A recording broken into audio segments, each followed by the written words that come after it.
That's our official hello to everyone. And congratulations to everyone for working so hard and putting up with the dates and the deadlines and the specifications for labeling files and everything that goes into it, because they're all little tasks, but they add up, and everyone has a busy life with their work and their families and friends and activities and health issues. And it's just really wonderful that everyone has come together to do this, because it really has a different value when everyone has, worked together and participated for this. So congratulations to everyone, and thank you. And of course, incredible, gratitude to Elizabeth and Carol. Also, I also think, Kim has kept her head so level with all of the checks and the ins and outs and the bookkeeping and everyone, being pulled along.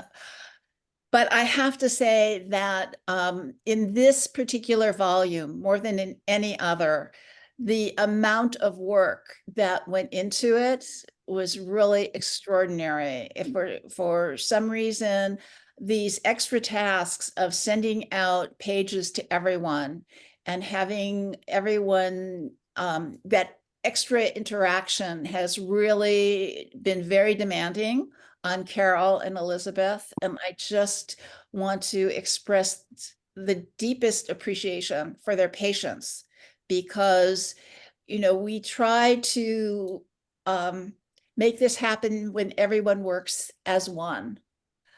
But working with all the individuals separately really makes the project much more complex. And so I think that you'll probably agree with me that this is an extraordinary labor of love of these two extraordinary women. Thank you.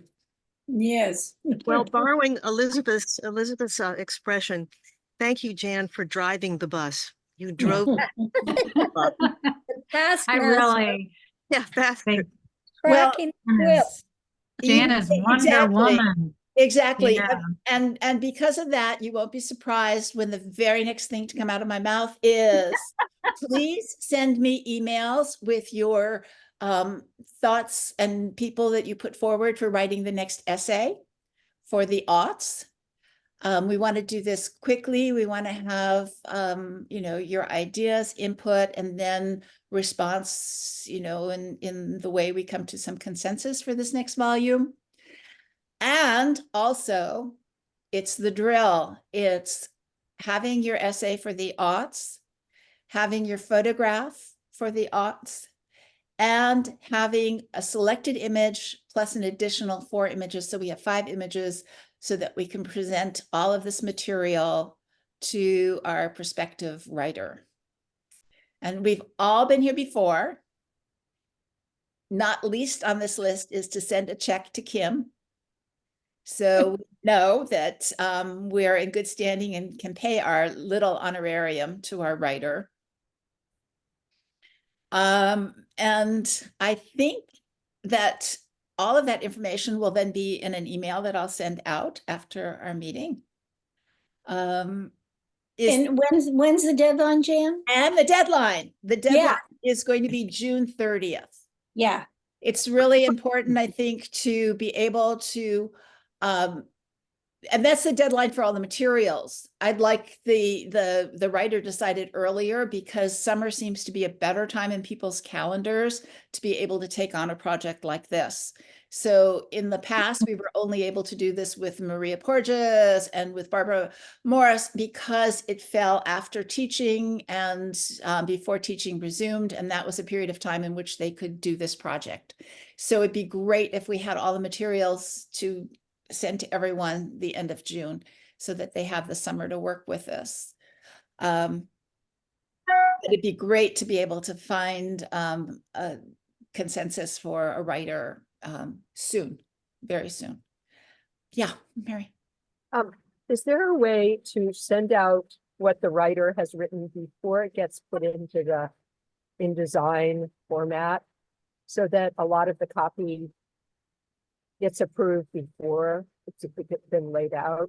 Okay, we have to talk about this also, and that is that when we commission someone to write, and this is true across the industry, it's not just us, you know, in our conversation, but other than correcting dates and facts, essentially anything that is what come under critical, aesthetic, language, poetry, any of that is really the writer's prerogative, and we cannot change their language and their writing, and that is an understood. So it's the same thing as a curator. I can write my wall labels. The only thing that can be changed would be dates, dimensions, materials, provenance, anything factual. So this is a very difficult area in terms of asking a writer to change what they've written. And we really, we had, you know, we, as you know, Mary, we went through a lot, but it's not a standard and it's not something we can expect. We can't decide how a critic or an historian or a scholar is going to view the work. Well, I guess, I don't know if anybody else had the experience. I felt that her sentence about me was inaccurate and wrong. So I did make a complaint. So I understand. I'm just saying, moving forward, we have to recognize that there are certain things in terms of having a writer and essentially asking them to write for us. but I think there could be something in the contract where, I mean, clearly she hadn't looked at my work. So, Well, you know, the same thing happened to me, but I did receive a preview of the sentence that included me. Yep. And in it, she said that I had studied at Fiberworks, which was not true. right. And so I just wrote back and said she could say I was associated with Fiberworks. I actually taught there, but it was very important for me not to be listed as a student, Right. you know, but to be credited as a teacher. Yeah. And to be part of the community. I wanted to be associated with it, but so that error was corrected, which I really appreciated. Great. So That's I guess fact-checking. somehow, That's Mary, you didn't get the preview with your sentence in it. No, I did. And I Oh. requested a correction. So I just think that in the contract, there needs to be a little bit about this. We are paying this person, even though they are, it's not like, you know, this is a luxury publication that we're paying for ourselves. So I do think it would be useful to have a little bit of ability to at least do what we did this last month. So I think actually that what we're trying to look for is an historical document, and we are making a distinction between fact checking and facts and those kinds of corrections and altering someone's response to our work. And well, he said that I only made one specific kind of work in the 80s, and that was wrong. So, you know, I corrected it. It was fine. But I do think that it needs to be a kind of given for whoever decides to write for us, that they have to be open to that kind of correction. they are open to fact checking, and Yeah. and we did that and gave everyone their copy. And Yep, that was great. Thank you. okay, so I want to also bring up the fact that we just lost someone last week. And some of you may not know, I know most of you know and have known Bella for decades, but I wanted to say something. She was with us a long time and produced an amazing body of work and was an important part of our community. And I know she will be missed by many. And I think that what we can take from this is just how significant it is for the community to be documented in this way, in a full view. Hmm.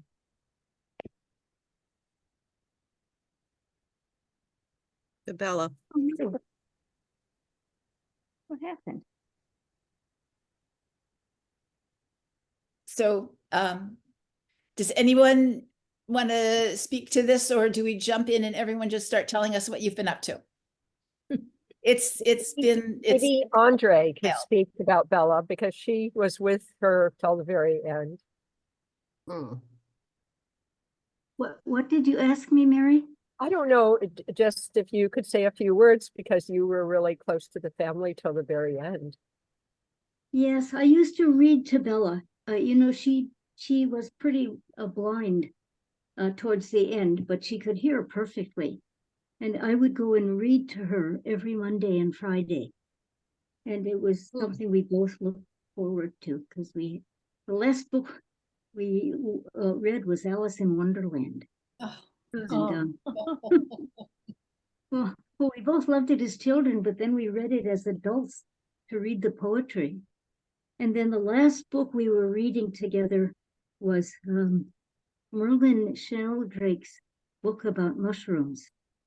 And she was loving it. So, and I am sitting Shiva by making a funerary, an urn for her ashes that her son and daughter-in-law asked me to make. So that's my way of seeing Shiva with Bella, because she was such a remarkable.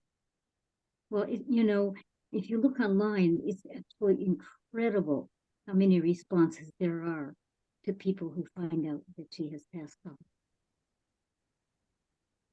So she's a remarkable, my best friend, and a remarkable human being and a remarkable artist. What more can we say? She did it. And she said, I did everything I wanted to do. Wonderful. Pamela, you Oh, I wanted were to know, missing- do we just look up her name? Or how do we find the page with people's comments about her? Just look online. Just look online, Bella just Google her. Just Google her She's name. all over us. Yes. Taba Feldman, and it shows a lot of her work, and it shows pictures of her at every age, with her and her first husband who died, and then of her next German boyfriend. And yeah, she was an amazing, remarkable person. I just And pulled up, Liz I just made a pulled up the beautiful- page. If you What? want me to share it, I just pulled up the page. Oh, good, You'd good like to idea. see it? Yeah, That do would Can be I- lovely. Thank you, Elizabeth. Hold on. Oh, you need to give me permission, Jan. Right. I'm just looking. It's a beautiful photo of her. Oh my gosh. I'm not seeing where screen sharing is on my screen all of a sudden. I mean, on my computer all of a sudden. I don't know why it's not Oh. here. You go to the preferences, I I- think. Yeah, I just, Or you can, I think, go to my name. Or I'll just, you know what? I can put it in chat. I'll put the URL for the Facebook page for now. And then when you yeah, I don't know why it's I just put not it in here. chat for everybody. And I think if you go to Zoom settings, share screen, which is the fourth button down in settings Yeah, on the left.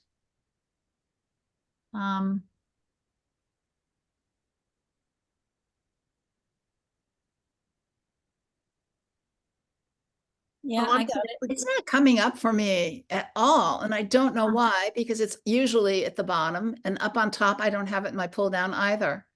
I The don't, top, the Yeah. top menu next to the Apple symbol says Zoom US. yeah, If you do the drop down, it says settings, and then you get a window. you know what? It's not up for me. I don't know Okay. why. I don't know All why. right. It's But very no, strange. it's a really beautiful photo of her. Ah, here it is now. It just appeared. Okay. Oh. It's like, it you does go. that, I'll tell you. All right. So wait a minute. Oh, you want me to try to share? Oh, okay, never mind. Okay, you should be able to share now. Okay, thank Well, you. Bella must be in our first book, is she? Yes. In our, yeah, You know what you might look up when you want to find. Oh, there. Can everyone good. see this okay? Yeah, right. Really nice. Yeah, so she said we're planning a memorial rather than a formal funeral for my mom, Bella Feldman, on July 28th, probably at the Dome Studio in Oakland, where she worked on her art for almost 50 years. We'll share more when we know the time and details. And here's a photo. Oh, Steve Tabak. I think I know who that is. I didn't know they were cousins. He was the principal or a head of school where I taught once, at age 32. There she is at age 32. All right. Is that okay? Should we go back to our, I You think wanna that's great. Yeah, thank you. Thank you. Thank you, Elizabeth. wait. Didn't stop sharing. If you look up, There you go. if you look up Bella's work and her history, one of my favorite photos of her is, gosh, I don't know what year it was in, but a whole bunch of artists, women artists, decided to pose nude. And she Well, I'm gonna start like from my screen the way I see all the tiles with Lulu, who was the first one in on this to start sharing with us a little bit of what you've been up to, Lulu. Can you hear me? Yes. Okay, nobody mentioned that Liz Scher made a movie about Bella. yes. So I don't know where you could find it. You could ask her. Maybe Uh, from Liz's website. Right, she'd have it. Yeah, it's really good. Well, I don't like being the first. All right, we'll make you the last. I'm gonna start at the other end. Kim. I'll Got you looking up. go first. I'll get it over with. Okay. Oh. Well, a lot's been happening finally at 81 years. I finally have a gallery in New York and one in San Francisco. And I'm having a show at George Adams Gallery in a mini retrospective in September. So I get to start the season with that show. And I was in the art fair, recent art fair. I had a painting. Shannon Trimble's booth was the first one you saw when you came in. So it was high visibility. I don't know what And else. you're doing well. You're looking great. Oh, yeah, That's- well, it's a little too, I liked the other camera better, but yeah. And Pamela, how are you? How have you been? I'm doing fine. It's certainly after that long, grueling winter, spring is certainly galloping ahead. But all that I can really say that I've done was I among some others in this group, Mary White being one of them, are part of a little show at Layla's. And I don't think we named it, did we, Mary? No. Yeah, Okay. we did. We named it Five Voices. Oh, okay, that's right. Great. Thank you, Sasp. I forgot about that. Five Voices, and it's a nice show. It's as Layla's is. It's very very intimate. That's great. And the other thing is, day after tomorrow, I am going to I'm going to the beach in South Carolina, in Edisto, South Carolina, where I have met for the past 2 years with my oldest and dearest girlfriends. We all met when we were 15. And so I'm trying to, and all of us have our various and sundry ailments. So we've been warning each other what we can and can't do, who can't lift, who won't swim, that kind of thing. And so I'm looking forward to that. And let's see, I think, and more travel to see a niece in Sweden and Eric's family in England later in the summer. But that's it. That's you. a lot of travel. That's great. That's great. And Priscilla, can you hear? I can.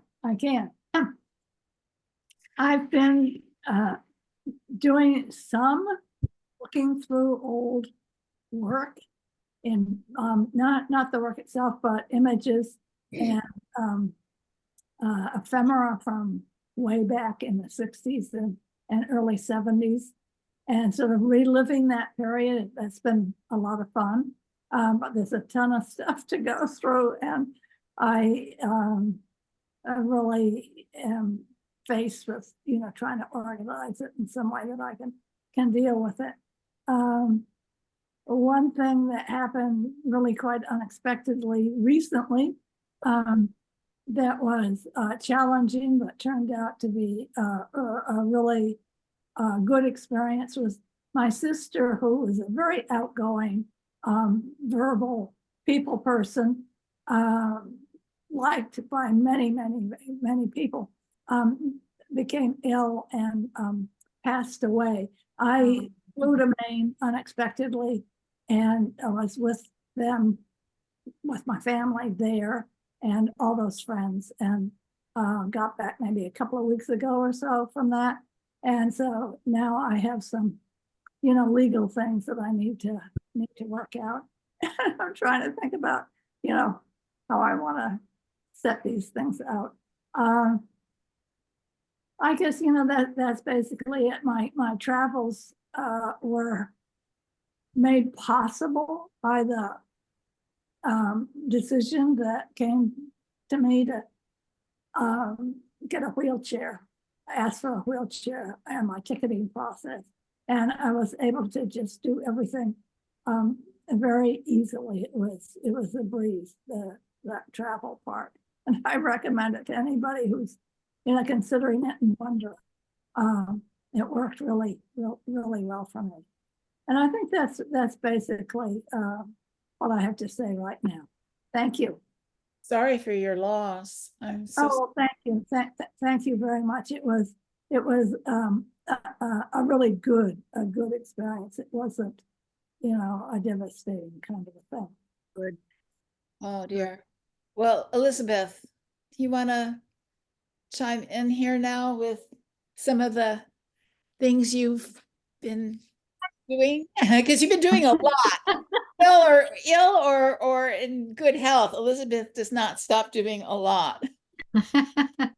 It's been a very busy season, full of travel, unexpected and debilitating illness, and wonderful, amazing projects.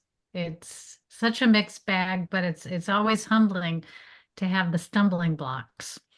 And so it's been a pleasure working on this 90s edition of the Bay Area Women's Artists Legacy Project. It just gets better and better each iteration and new chapter, and I'm looking forward to the aughts. I'm fulfilling some personal dreams right now with some really wonderful curatorial projects, as I'm in my last year, I hope, of being exhibitions director of NCWCA. Actually, I thought this was, I thought I was done, but they told me I had one more year. So I formed a committee, and because we started increasing all the exhibition opportunities, and now I'm going to leave a committee of rotating curators, and it's too much for one person, but it's really increased exhibition communities for Bay Area women and non-binary artists. So it's been pretty exciting. And I know some of you have already shown interest in the project we have coming up called Access, and it opens June 15th at Art Gallery. They donated their space to us again this summer. And we're partnering with the Alice Paul Institute and the Susan B. Anthony House and Museum. And two of their representatives, the president of Susan B. Anthony House and Museum and the advocacy director of the Alice Paul Institute, will be part of our live panel. And they're having events on their side of the continent there. And of course, it focuses on over 100 years of trying to ratify the Equal Rights Amendment, but also on equal access and equity for any number of things. And it's going to be a really exciting and powerful exhibit and timely. And I'm just, working with all of you brings me so much joy, and I'm doing much, much better. It was just sort of a shock one day not to be able to get out of bed. And, but after many years of wondering what the hell was going on with me, we found out it was Lyme disease. And so I had sort of an eruption of it that manifested as lupus and severe Raynaud's. And I was not able to use my hands until recently. And but small miracles. I'm okay, thanks to a lot of chemistry, and I'm getting better every day. And it's just wonderful to see all your faces, and I enjoy every project I work on with you. Well, Same with you. glad you've gotten into a better stage now. Sass, would you like to let us know what you've been up to? I can't imagine, Elizabeth, what it might have felt like to be with not being able to use your hands. Well, I highly suggest my Power Ranger gloves.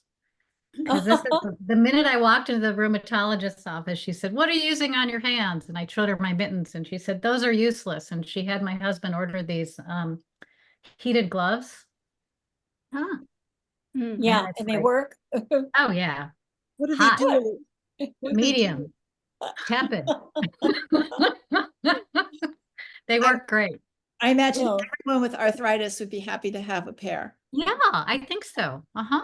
What exactly do they do? They heat.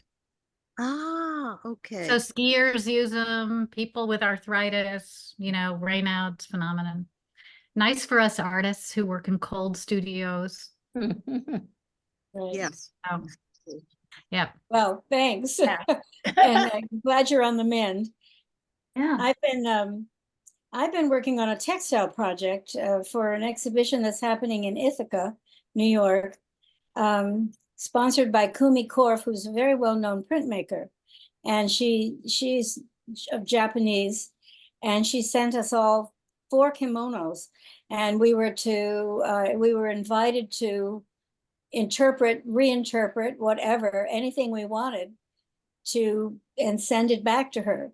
So I've been working on this textile project for a couple of months now, and I made a kimono with a big bunny on the back, or I altered this kimono with a big bunny on the back that came out really happy and nice. And on the inside, there's a very detailed kind of autobiographical stitchery with a lot of pins and personal artifacts on it. So I get to send that off. The exhibition opens in June in Ithaca. And other than that, I've been working with my New York dealer who is really interested in the work I've done in the 80s in photography. And he made a big sale to the Rochester Museum. And as he said, he put me in photographic history with that work. And he's coming out next week to see the rest of my work. So that takes a lot of preparation because I have a small studio, and suddenly you have to sort of make it possible for him to see everything. So Wow. and other than that, I'm just loving my garden and feeling a new wave of inspiration, I think, growing things. And it's not a new feeling for me, but I am surprised at how much sort of spring hit me this year, as if I needed that life again. And the regeneration, the feeling of regeneration has been so meaningful to me. Sounds like wonderful work, and congratulations on the museum acquisition. That's really Yes, thank you. That's great. So we are going to be cut off again with the Zoom in less than a minute, as it's telling us, and then